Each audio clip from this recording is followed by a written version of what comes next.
an unexpected twist to the exclusive story we brought you last night that Qantas staff would be cancelled after a number of cabin crew wore Palestinian flag badges on board a recent flight from Melbourne. The airline confirmed the badges were in clear breach of its uniform policy, and it's understood the crew involved in the stunt would be spoken to remind them of this. For one Jewish community group, though, that was not enough. Australian Jewish Association CEO Robert Gregory called for the staff involved in the incident to be sacked. He said all passengers should feel safe while flying, and if employees are found to be using their roles for political activism while passengers are essentially captive in the air, they should be dismissed. Tonight, I can reveal a woman claiming to be the Qantas stewardess in this photograph is threatening to fight against the person who reported her to the media. Emma Ailes says she is the flight attendant who works for Qantas that is in that photo and is a strong advocate for free Palestine. She also claimed, as of this morning, almost 12 hours after our broadcast, she was yet to have a conversation with her employer.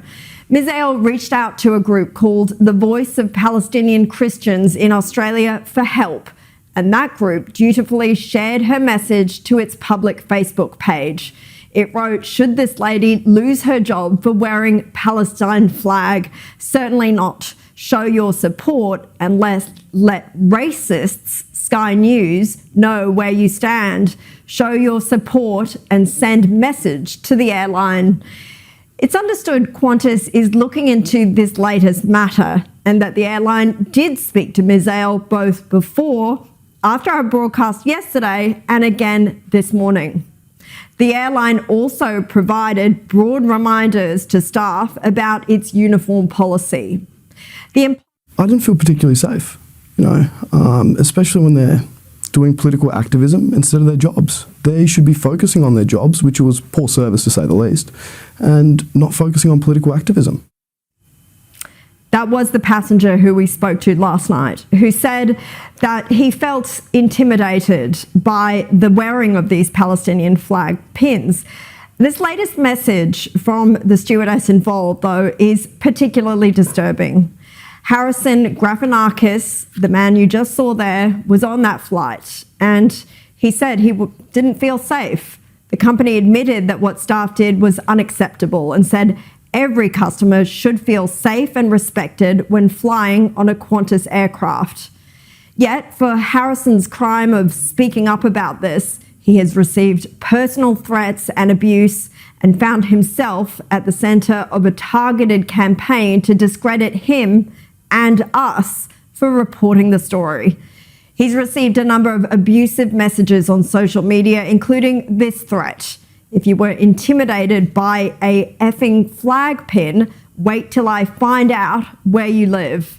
There have also been false claims online attempting to paint him as some kind of apparatchik for the Liberal Party, when the reality is he worked for a federal MP in a very junior staffing role for all of 4 months 2 years ago.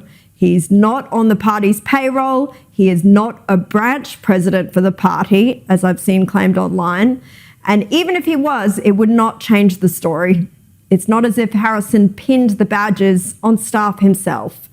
There's now a petition on change.org demanding Qantas dismiss cabin crew for displaying Palestinian badges, started by a member of the Jewish community who says he is deeply disturbed by the recent actions of certain Qantas cabin crew members, and Qantas should uphold its responsibility to provide an unbiased and comfortable environment for all its passengers.